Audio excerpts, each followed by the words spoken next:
Happy 161st birthday to Samuel Gompers, the first president of the American Federation of Labor. When asked what labor wanted, he replied, "We want more schoolhouses and less jails, more books and less arsenals, more learning and less vice, more constant work and less crime." I'm Bob Comeaux, and I'm speaking today on behalf of myself and 23 other people who are on that list. Gompers set in motion the labor movement's support for public education, partly because workers of his day competed with child labor, but mainly because workers knew that education was the key to a better life for their children. Even then, some politicians wanted to destroy public education. Governor Perry refuses federal stimulus money because it will benefit education, and he says that the rainy day fund is off limits despite severe economic problems caused by his own proposals. School finance becomes more and more inequitable.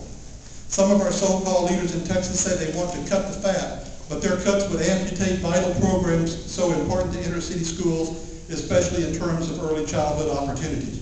This anti-education mentality would impact all Texas school districts, but San Antonio ISD even more. Board members, you have a tough challenge ahead of you as you enter budget talks.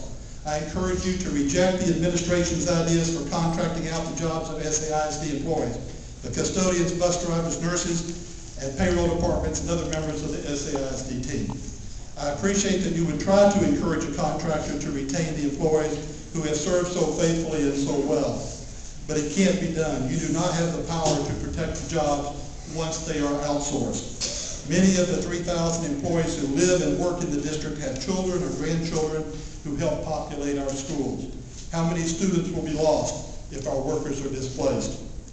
Risky schemes like contracting out do not build community. They must be rejected.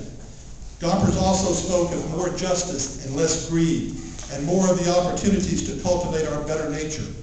A highly paid administrator who accepts a huge pay raise while trying to contract out the jobs of those making a pittance is exemplifying greed and is not cultivating a better nature.